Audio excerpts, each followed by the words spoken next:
Hey, what up, guys? It's been a while since I did a update on my Nicol Bolas commander deck, and by popular demand, and a few people have asked me if there was an update coming, and I guess I've been honestly, a little lazy and just been busy with other stuff. But I have made quite a few changes to the deck itself in terms of like mana base and the artifacts, but for the most part, the deck more or less has stayed the same. I am in the process of acquiring a couple of new cards to try out in the deck, but I thought I might as well give an update now since I don't know when I'll be getting those cards. Those cards that I want to try out, at least on the top of my head that I can remember, is that the new fairy card. I forgot the name of it, but it's 2 mana, and um, when someone draws a second card for the turn, you draw a card. And I forget what set it comes in, but I believe it's designed by the current world champion, which is I believe a Japanese player.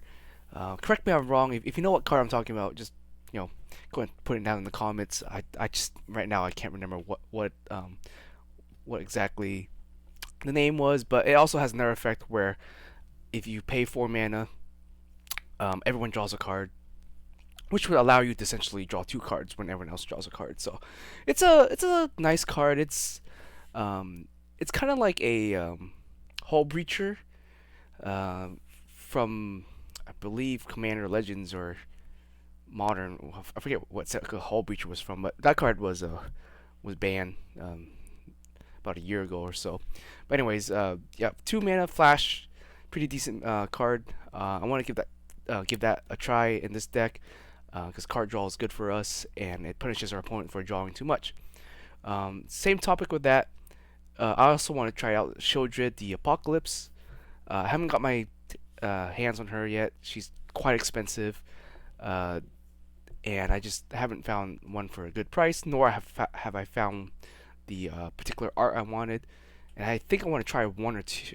Sorry, I want to try to get one for the deck, but I also want to try to get one for my Pioneer deck. So it's been a bit of a struggle to get around getting Shieldred.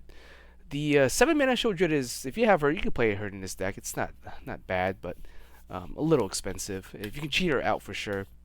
And the deck that I have here is not really heavily creatures, so I didn't think adding her into the deck would be so strong. And in my opinion, she's kind of been out power crept, namely because 7 mana, forcing your opponent to sacrifice 1 creature a turn isn't that awesome as it sounds, and being able to revive 1 creature a turn is good, but it's a little slow, and a lot of decks nowadays they pumped out a ton of creatures, lot of token generators, and so her power is doesn't seem to be as strong as it used to. So that's why I'm not playing the original Shieldred.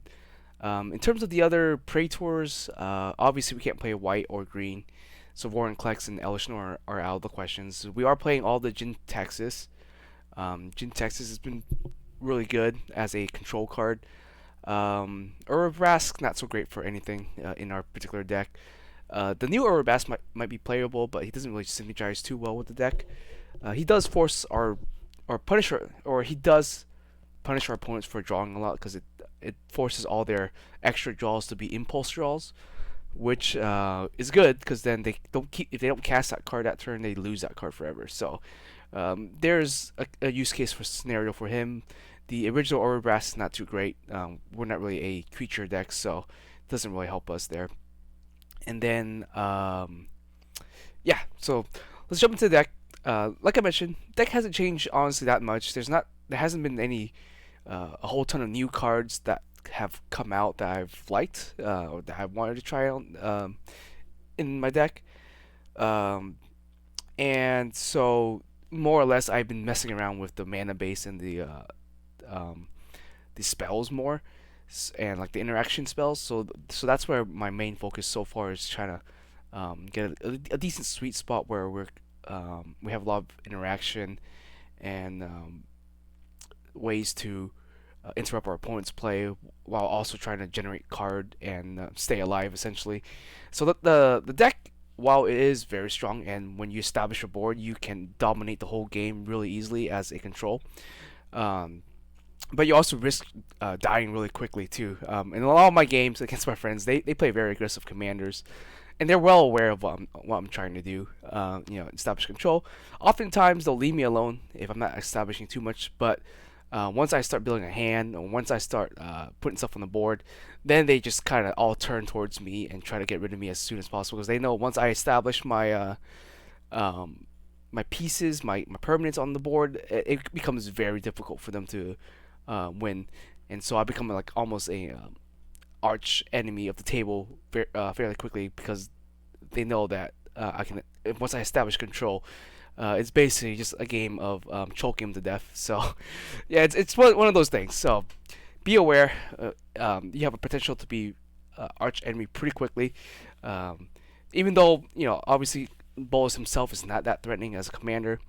So for those who are new to this particular commander, he only really does one thing when he is played, and that's forcing everyone to discard a card, which in itself doesn't seem that strong, but is actually pretty good.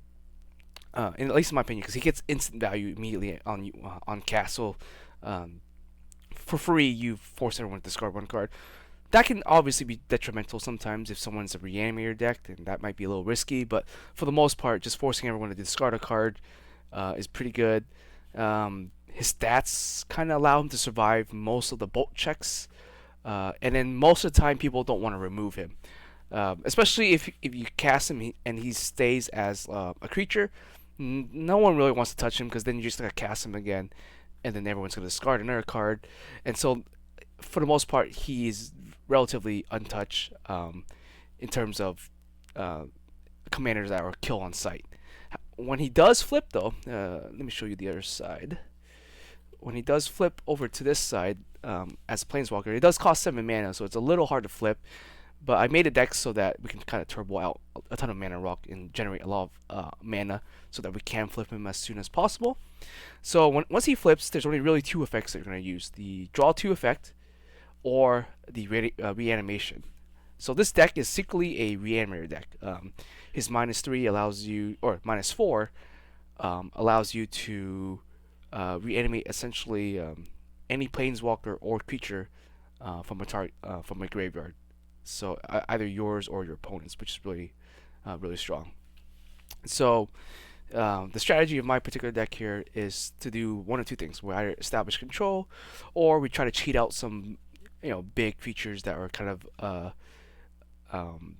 bothersome for opponents, like Jinchaxis, for example, is like one of those creatures where it just kind of forces people to have to change the way they play, or you steal other people's creatures that are good, and yeah, if someone's playing like a I don't know, a Ulamog or something, even though obviously bringing back an Ulamog with Bolas is not too great, but if they're playing something, a big creature that's cool, you can also steal it if you kill it. So yeah, his ultimate, you're never gonna ultimate with this guy. I don't think it's ever worth it because you only essentially kill one player with ultimate. So I guess if you ever get to 12 or 13 loyalty counters, then sure you can kill one person, unless they're playing something like Fastest Oracle or something. But other than that, his ultimate almost never goes off. So that is the commander. So positive is you gain advantage just by casting him, and then if he sticks on the board, then you gain more advantage when you do flip him over. He is a bit risky though. He is a bit fragile stat-wise. He doesn't have any evasion other than flying, and unfortunately his ability to flip over is a sorcery speed, so you have to do it probably on your turn. And so once you do flip him over, though, you quickly become an arch enemy, and he Bolas himself quickly becomes a card that your opponent needs to remove. So those are just something to note when playing this deck. And yeah, let's go ahead and move over to the main deck. I'll just kind of break it down by pieces. I'm going to show you all the creatures. So creature-wise, not much has changed. Got Doughty, great for hosing. people's strategies in graveyard. Just for 2 mana, it's just great because a lot of people get frustrated when they're playing against Dalfi, for sure. Snapcaster for value. I'm just gonna put it in the middle here. Snapcasters, we have a lot of instances and permanents, or sorry, instances and sorceries that we would like to recast, and so Snapcaster is just a good way to do that. You namely want to recast draw cards and stuff like that. Sometimes you'll cast, a counter spell here or there, but we want him to generate more card advantage for us. So, just a flexible creature, for 2 mana. Croxa, low key or second kind of win condition. Um, if the game goes on long enough, you'll eventually get a ton of cards in the graveyard. And with the way our deck is designed to do, we're trying to empty our opponent's hand. So while we're also countering, but we're also eating away at their hand slowly. And so Crocs is just another way to do that. He's pretty good in Commander in the sense that if you pay him for 2 mana, he's essentially like another Nicol Bolas because he forces everyone to discard a card. So for 2 mana, is pretty good. In a 1v1 situation, he's still pretty good, but I think in Commander he's relatively good. And he himself is a pretty decent Commander too. And when the game goes on long enough and you have a lot of permanents or cards in your graveyard, you can start escaping him, which is really good. Darkside Distortionist is probably the best ramper in the game. Not much to really say about Darkside. Then Opposition Agent, basically to stop people who are trying to Thassa's Oracle, calm off, even fetch lands if you've done it. I've done it against my friend's Bobble when he tries to just Bobble. I'll just opposition him and take his land for myself. Kind of an asshole move, but we're playing a deck that is as the whole part of it is being an asshole. So there you go. Brazen Borrower. I'm probably gonna take this out eventually and replace it with a different creature, probably the other fairy. But for now, he's in there. Just an easy 2 mana remove anything you want. At least bounce back to your hand, and then you can counter it if you want to. Otherwise, he's just I don't think you ever cast him for a 3/1 body. Sometimes you do, but most of the time you don't. So he's there. Spark Doubler. This is probably the only copy card I'm playing currently. You can play other copiers, but generally, you want to copy your planeswalkers. You don't really want to copy creatures on your battlefield because most of the creatures that we have so far, that as you can see, if you copy like a opposition agent, doesn't really do anything. You copy Croxa, kill itself. It's same with Delphi. So we're not playing like Phyrexian Metamorphosis and some other stuff, namely because we want to copy Planeswalkers because that's where we generate the most advantage and that's where we become the most threatening. Otherwise, copying our own creatures don't really do too much, since our creatures are mostly they have stack effects, just to kind of try to slow down the game, but they're not really worth copying per se. So, Notion Thief stops the draws, and you gain draws. Scarab, I guess it's another win condition. We can, if your opponent has a pretty good graveyard, you can start stealing their creatures. If you have a lot of mana, and he's just good value, he goes back to your hand when he dies. Just overall, I think he's a great card. Although he is a little slow, he has 5 mana, so sometimes casting this guy is a little hard. Sometimes you might just want to reanimate him and then reanimate more stuff. For him to really get value immediately, you do need 9 mana, so that can be a little iffy sometimes. But if the game goes on long enough, obviously we're playing more or less a casual deck. Although most of my friends do play relatively close to CDH level, power level, but I think it's a good creature. I mean, you don't have to play him, but yeah. Same thing with Gear Hulk here. Gear Hulk and Scarab are kind of just like I like them, in terms of flavor, in terms of being a blue player. Obviously, Gear Hulk is expensive. 6 mana is a lot, and sometimes you just don't have anything good to flash back with Gear Hulk. But he's a good creature, just cool, cool big thick body. You can use him with Sublime Epiphany and make copies and kind of loop that way. For now, he's just here. I could obviously cut him for something else. Consecrated Sphinx, though, I think this is a must-have, especially if you're playing Reanimation. Sorry, there are times where you can actually just cheat this out and start drawing a bunch of cards. Um, but yeah, careful if you have this Notion Thief though, or if your opponent has Consecrated and you have Notion Thief, you can end up just drawing your whole deck and decking yourself out. So, there's a weird interaction between that. So keep that in mind. And then, kind of like our boss monsters, I'll just put them all three here. The two Jin Taxis and the Hullbreaker. Um, Jin Taxis is just a good control card. This card gives us more cards and forces our opponents to discard their hand, which is pretty good. And then Hullbreaker Horror. Once you establish him on the board, it's very hard for anyone to win it other than you. So yeah, just some more annoying blue monsters or blue creatures, I should say. All right. Next off, we got our Planeswalkers. For the most part, I've tested most of the Planeswalkers and I like them so far. I'm trying out this one new here. This new Planeswalker, Kaito Shizuki. So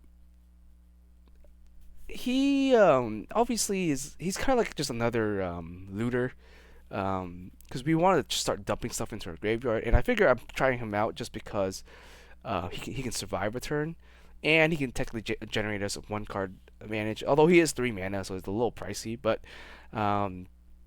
he'll at least for sure survive one round of or one turn at least, since he phases himself out.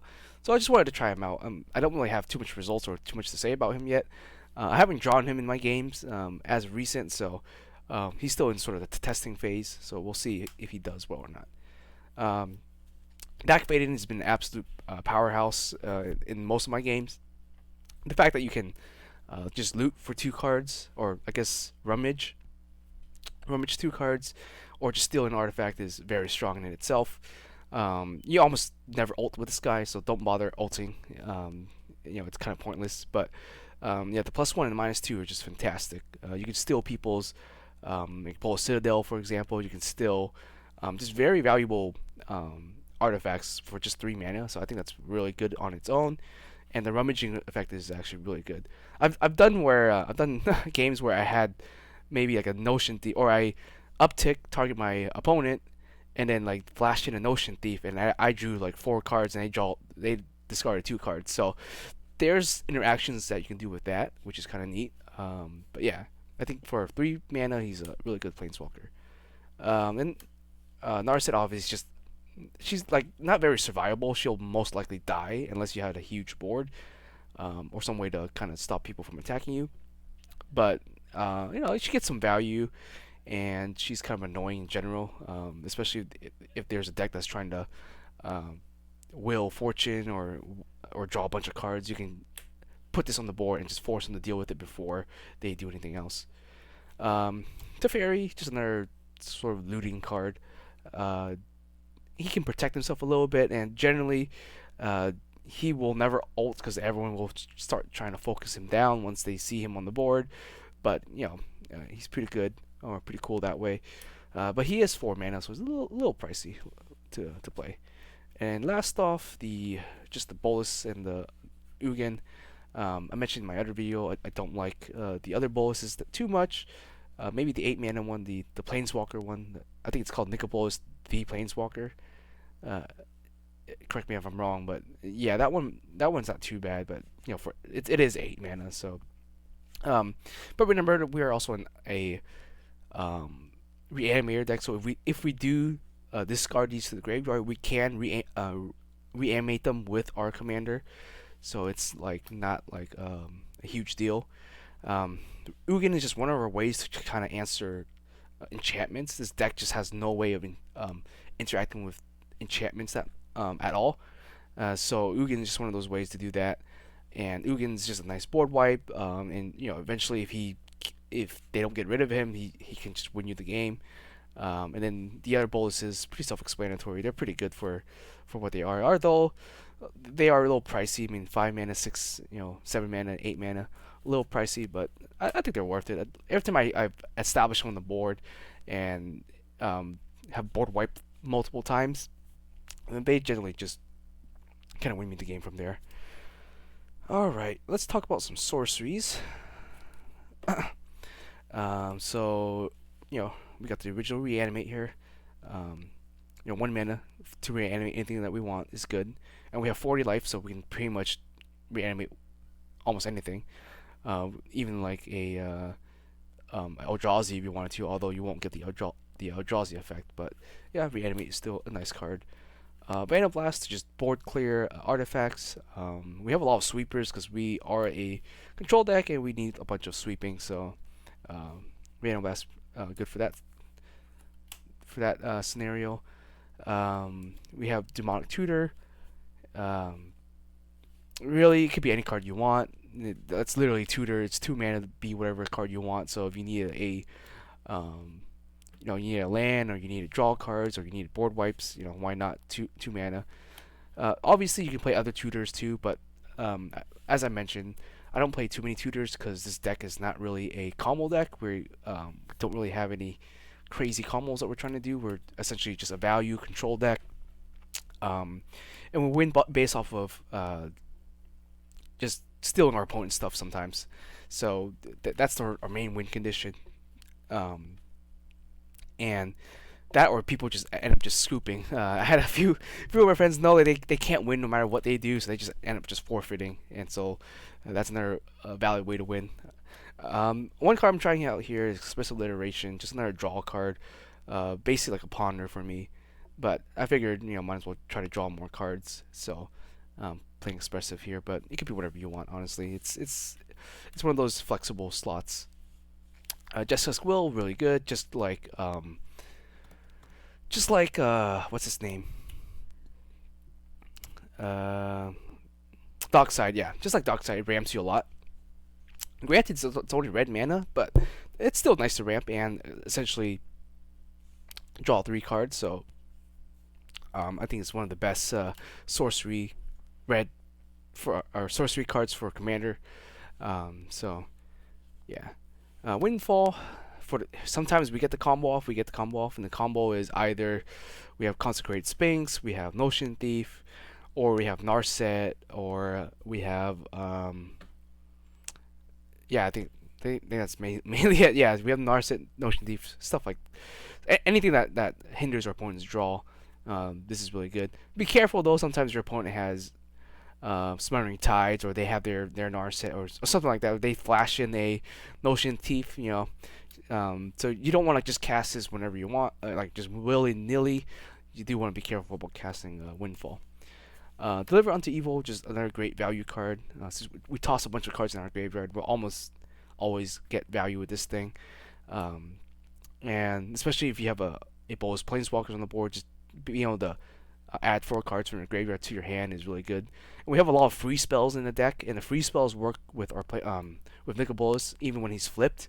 So that's what we're probably gonna try to grab with undeliver or deliver unto evil, is just grab a bunch of free spells and then be annoying. Toxic Deluge and Damnation, probably the best black board wipes we got. Obviously in CDH they don't really play board wipes, so if you're building this deck for CDH, it's a completely different build. This deck is more or less for high power, but not quite CDH. Yeah. Another card I just recently picked up is Dark Imitation. I just wanted to try this card out. I think it's very on theme with the Bolas theme. It's sort of like a Cruel Ultimatum, but it hits all your opponents, and it's a lot cheaper to cast than Cruel Ultimatum. I think Cruel Ultimatum is like 7 or 9 mana, and the mana bit for that is really rough. I think it's like double red, double blue, and triple black or something like that. So, Dark Imitations, you get that kind of you get that effect, and it's kind of cool. Another card similar to this would be Yawgmoth's Offering, but I tried out Yawgmoth's Offering. I didn't really like it too much because it is kind of expensive, and it requires some sort of board to be set up for you to even have that work. You need some sort of legendary permanent, so you either need a Planeswalker or sorry guys, I paused the video real quick. Anyways, talk about Dark Imitation. It's better than something like Yawgmoth's Will, where you need like a Planeswalker or creatures on the board to be able to cast Yawgmoth's Will. And obviously we don't have that many legendary creatures um, in our deck, save for our commander, which we won't always have, and we have like two other targets for um, legendary creatures. We obviously have planeswalkers, but they're not a reliable source of um, a not reliable permanent legendary permanent that would stick on the board long enough for us to cast Yakuma's Will. So I'm not playing that. So I am just liking this one a little bit better. Pretty thematic for a Bolas deck, and easier to cast and cheaper to cast than something like Cruel Ultimatum. Yeah, so give it a try. It is 5 mana, so a little pricey, but that is a decent value card. And last off, we just have some additional draw card with Treasure Cruise and Blasphemous Act as just another cheap board wipe. Also, you kind of want some odd number board wipes or odd CMC board wipes in case you're playing against someone that's playing a Void Whittler, which gets really annoying to remove, especially if you don't have odd number CMC spells to try to remove it. So, yeah. All right, guys. So the next chunk is going to be mostly the interaction. So it's going to be a lot of removal, a lot of counter spells, and this is all flexible spots. So depending on your budget, depending on what you're looking to do with the deck, it's all up to you guys. But this is what I have, and some of it is not the best card to play, but I just like it 'cause either one, the way it looks, two, it's thematic, or I just have a Gucci art of the card, so I'm playing it. But like I said, you know, whatever your budget is, whatever you're trying to do with a deck, just use this as kind of a guideline or some ideas, but definitely don't have to play the way I play.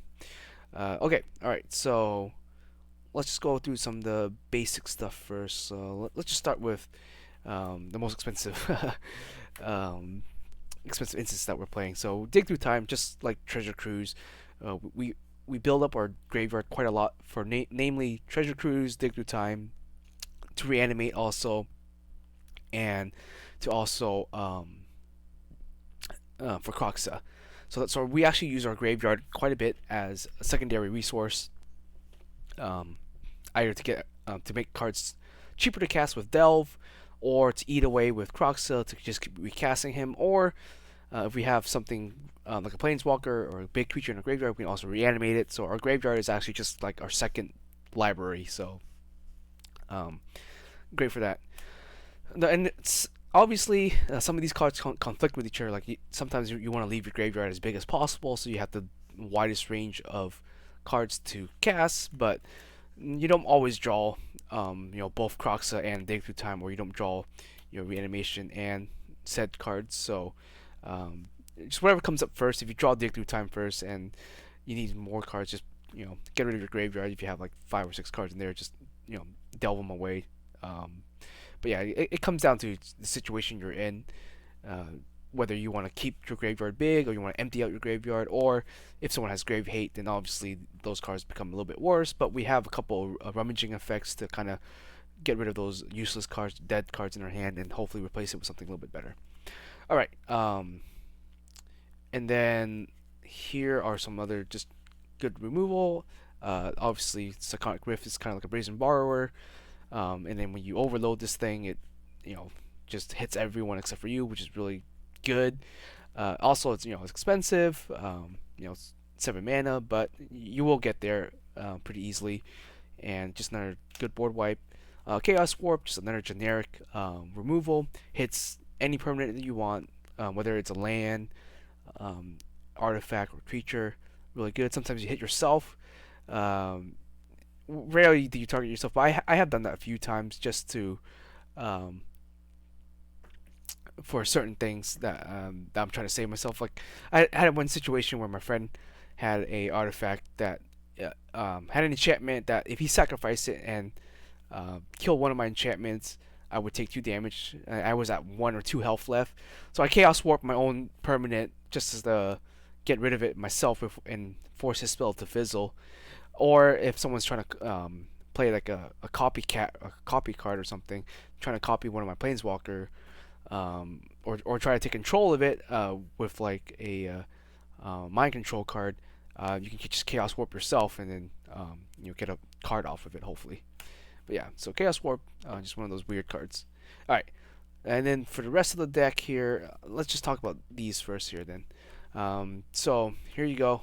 We got the trio of these, I guess the best free counter spells or free spells in Commander, and I think the general consensus is that the Grixis colors are the best ones, and so here I have all three of them. Um, and I even forgot what the white and green one does. I think the white one gives you indestructible, and the green one gives you power or something like that. But in your case, the Grixis ones happens to be the most playable, and I happen to have all three of them. Now, obviously, I know these cards are kind of expensive, so I don't really recommend getting them, especially if you're on a budget. You're probably better off playing a different card, or if your play group allows it, just go ahead and proxy them. But I think they're worth having in your deck, and especially since we have Bolas, and Bolas still counts as a commander when he is flipped. So you still cast these spells when he is a planeswalker. So they're really good. They're really good for grabbing back with Deliver Unto Evil, or we happen to draw a bunch of cards and we have something like a Wreck Tower on the you know in our hand. We have a bunch of cards in our hand. Just great to have. Obviously, they're really pricey right now, and with the event of Commander Masters coming out, there's a chance that these will probably get reprinted, and maybe drive down the price. But knowing Wizard, they'll probably force these into like Mythic or something like that. Like they're not gonna make it easy to pull. But I think they're definitely good cards. Not much to really say about them.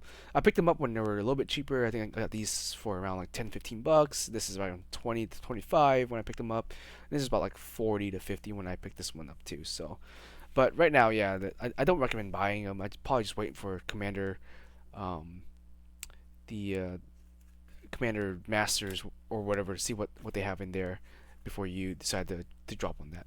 All right, next off, we have basically the counter spells, and these are just different counter spells that I'm trying out and playing.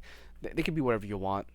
And for me, half of it is because they look nice, and the other half is that they're actually pretty decent as counter spells. But um, you know, make it however you want to make it, and obviously some of these are kind of pricey, so don't force yourself to try to buy some of this. Okay, so we're gonna go through it. Drown and Lock. I think overall just one of the underrated counter spells.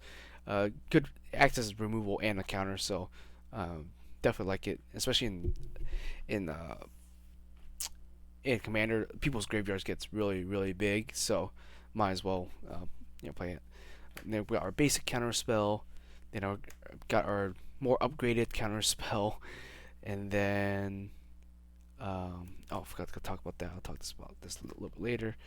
And then we have our two free counter spells, or two additional free counter spells. We have Force of Will and Force of Negation, and then just some additional counter spells. So I'll just put them all out here. So I have essentially 8 counter spells or so, with the Fierce Guardianship, I guess you can say, makes it 8 counter spells. Okay, so let me explain some of it real quickly, and because the counter spells that I play have always kind of fluctuate and change in the amount I play. Obviously, as you know, in Commander, counter spells are not that great in the sense that you're minusing yourself to stop one thing, and then you have 2 other opponents that you gotta worry about. So obviously, counter spells is not as effective. But for me, it's to protect myself more than to stop my opponent, I guess. If I want to force a planeswalker through, or I want to cast a spell or a creature, I want to get that through rather than stop my opponent. So if I'm trying to cast a board wipe and I know they have a counter spell maybe that are trying to counter my board wipe, I'll save my counter spells for that. All right. So speaking of counter spells, not much to say about counterspell and mana drain. They're both good counters. Obviously, they are a little bit heavy on the blue side. So, but our mana and artifacts, so I'll talk about that in a second. It does support this, so that's kind of nice. Uh, and offering you can't refuse. This card you can play if you have Swang Song. You can definitely just play Swang Song over this. I like this a little bit better because it can hit Planeswalkers and it can hit artifacts, and it obviously hit other counter spells. And it's just really cheap. It's just 1 mana, and the trade off is it gives your opponent two treasures, which in my opinion it hasn't doesn't really matter too much. Um, Especially when you're using this late game. Obviously, if you use um, this really early in the game, then it can be detrimental because then you're ramping your opponent. But in a late game where mana doesn't really matter too much, the true treasure is not gonna matter, right? So for 1 mana, offer you can't refuse is pretty decent. And then we have obviously just the additional free counters here with Force Negation, Force of Will. This obviously works better when it's on our opponent's turn if we're tapped out. Allows us to tap out safely and still have some sort of interaction up. And then Force of Will, Force of Will. We have a bunch of blue spells to be able to pitch for both of them. Or worst comes to worst, you can hard cast them. But yeah, and then obviously the man Cryptic Command. Sorry, my brain's a little fried right now. Cryptic Command, not the greatest counterspell. It's not that great. I'm playing it because obviously, as you can kind of see, my deck is sort of thematic in the card art that I've chosen in terms of hands or the orange blue looking counter spells. So I'm playing it namely just to be more thematic, but there's plenty of other choices of counter spells. You can play Arcane Denial even, or you can play something else, or Swang Song. The use case for this is sometimes it's great to have removal and draw a card, or if someone's swinging in and trying to kill you, you can just tap all their creatures and save yourself for a turn. But it is 3 mana for 3 blue, which is kind of costly, and well, 4 mana total. But triple blue is a little hard sometimes. But overall, it's still a decent card, I would say. And if you cast this off with, you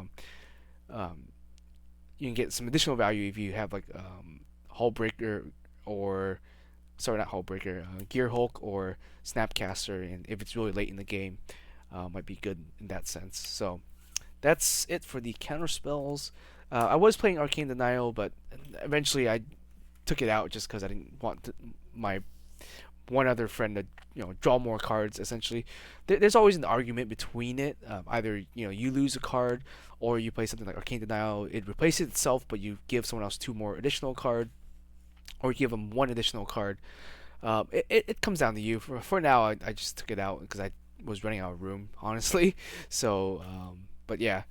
And then last off here, we got the brainstorm. Not much to say about it. It's just you can either try to dig for more counter spells, dig for interaction, dig for lands, or you want to save if someone's windfalling or they're trying to discard your hand. You can save your best cards, put it on top of your deck. It's just a utility card for 1 mana, much like Ponder, but I ended up replacing Ponder with Expressive Alliteration. So, all right, let's try to go through the rest of this really quickly here. Then we've got enchantments, so Remora just to draw more cards. Waste Not because we do have a couple of ways of forcing our opponents to discard, or if they discard themselves, or they windfall or whatever, helps us, punishes them. And it's 2 mana. It's not not very taxing on you to play. We have the other good Reanimate spell here. That's 2 mana, trying to be cheap and efficient as much as possible. And then Necromancy, just another cheap reanimation that doesn't hurt, for 3 mana. And you can flash it in sometimes for some combat, for some tricks, but namely just cheap, just overall cheap reanimation there. And then our last 2 enchantments, we got Rustic Study. Not much to really say about that. And then we have Black Market Connection, basically the better version of Phyrexian Arena. Obviously, we're going to be losing a ton of life using this, which is why I wanted to try out Shieldred, because the amount of cards that we draw does kind of matter because we draw a lot, so we can heal our life total quite a bit. And then we also punish people for drawing, so Shield Dread is definitely a card that I would consider in this deck once I eventually get one. But yeah, that's it for now. Alright, let's move on to the artifacts. And it's just all ramp, so we have I guess the trio of really strong ramp, pretty generic. The weakest one would probably be Mana Vault. Mana Vault will just allow us to flip Bolas a little bit earlier if we wanted to. And then obviously same thing with the Crypt and the Mox here. A bit costly. The Crypt will sometimes kill you. Mox is if you're drawing a bunch of cards and you want more mana, you can play the Mox there. And Soul Ring, not much to really say about that. And then here is let me just show this one off. Arcane Signet, not much to say about that one either. Alright, let's talk about the other Mana Rock here. So I'm only playing Mana Rocks as my artifacts. Let's talk about it real quick. Alright, so I prefer the Talisman. I love the Talismans because while they can be painful sometimes, they give you that one additional mana and color, whatever you want. So I generally try to max out on all the, at least in the 3-color deck, max them out. Cool. And for the signets, not so much. I wanted my signets to filter for blue, since as you can see, I have a bunch of blue counter spells, a bunch of blue spells. Majority of the deck is blue, and then a little bit of black, and then red kind of splashed in. So I did not play the Rakdos Signet because I don't need Rakdos colors that much, but I do need anything that has blue in it. So, if you have like a Talisman and a Signet, you can do this instead of tapping the Talisman for 1 damage, so you get a blue mana and a black. Or if you have some colorless mana, like Ancient Tomb, or you have I don't know, just any colorless mana, you can at least turn it into some form of color. So that's what the signets are for. So not much to really say about that. All right, and yeah, like I said, the artifacts are just to fix our mana. We want the cheapest artifacts as much as possible. So this way, we can go. The reason why we play so many 2-mana ones is we go turn 1, play a land, turn 2, play another land, play Signet, and then turn 3, play the land, and then play Bolas. So you should be able to try to cast Bolas on turn 3 is the ideal. And then from there, the rocks still serve a purpose in just casting your regular spells, and it ramps us quicker into being able to flip him, because if you flip him really, really early, he becomes almost impossible to remove. At least from what I know, unless everyone turns their attention to you. But yeah, the sooner you can flip him, or the sooner you can start generating value with his other side, you can easily become the arch enemy of the table really quickly. And yeah, in terms of the artifact, you can play other ones. You can play Bolas Citadel. You can play was it the new artifact Anchorage Moon, I think, or Encore's Glove. I forget. It's the one it's a 3-mana artifact that gives all your planeswalkers the ability to proliferate. And there's a bunch of other proliferate cards in All Can Be One. I haven't gone through all of them yet, so the deck will probably change, and maybe in the next couple months when I start getting more cards and testing with that. But for now, that's what I have, and we'll work with that. All right, let's go through the mana real quick. So we got the basic good commander lands, I guess. And then we have the battle lands. So these, as long as you have 2 or more opponents, you can just play them and they come in untapped. So that's nice for good color fixing and for fast mana. And then we have 1 slow land. I took out the other 2 slow lands because sometimes I drew multiple of them somehow in a 100-card deck, and that kind of sucked. So I'm just playing the 1 slow land now, the color that I think I need the most. And then we actually have a bunch of whatchamacallit, islands, or a bunch of types, which all of them should give us, except for like mountain, sorry, let me rephrase. We're a bunch of fetch lands to fetch our types of lands, so that these will come in almost untap all the time. So I'm playing these. Not really playing too many Rakdos lands, as you can see, because we don't need Rakdos colors. Mostly need to mirror and then a bit of red. And then filter lands. Yeah, they're just here to filter for either more blue. As you can kind of see, all the lands, all the artifacts have some way of getting you blue mana, which is when I was playing the earlier version of the deck, I noticed that I was not getting enough blue mana, so I decided to just completely change the mana base to just give me priority on blue and the artifacts. So that's why there's a huge emphasis on filtering for blue mana. And then some additional utility lands here, Otawara and Takenuma, Numa, and then you have the Urborg to give you more black mana if you need black mana. And then our final utility lands, Ancient Tomb. Just Ancient Tomb's a not a good ramp card. Wreck Tower is a so-so card, but there's times where we like to have a maximum hand size. So yeah, Wreck Tower, Saga. Namely just to fetch us more rocks, honestly, and it's just a utility land. You can make some constructs sometimes, which kind of act as blockers, but yeah, just to fetch us our soul rings and stuff like yeah, maybe just soul rings in this particular deck, and mana crypt. So, and Maze of If has actually been really good. Maze of If is one of those like cards that deter your opponent from attacking you, especially you have planeswalkers, and we don't have that many creatures. So Maze of If, great. And we also have Yawgmoth's Tomb to give it the ability to make mana, color mana. So, and then the rest here is gonna be real quick too. I have 8 fetch lands, so just to fetch whatever colors we need. They all can fetch for blue, and they all fetch for black. And then I think 2 of them fetches for like 2 or 3 fetches for red. I'm missing the green red one.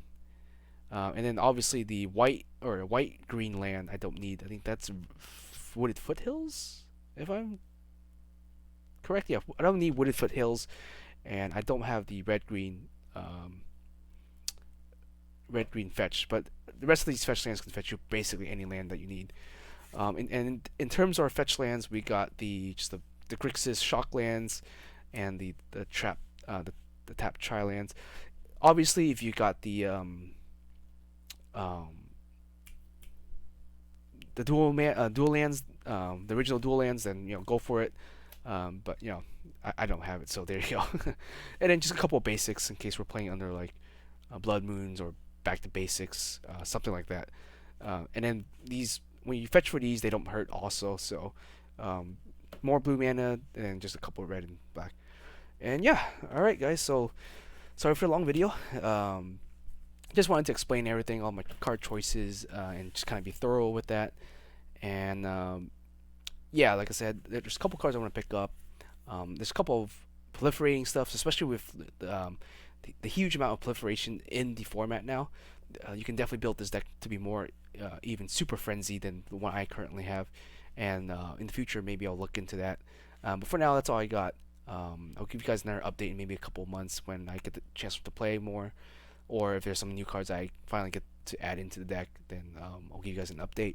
But for now, the way it plays is really good in terms of just being able to get the mana, being able to flip Bolas really early, and just getting value and being generally annoying. So, but yeah, hope you guys enjoy, and we'll see you guys next time when there is an update.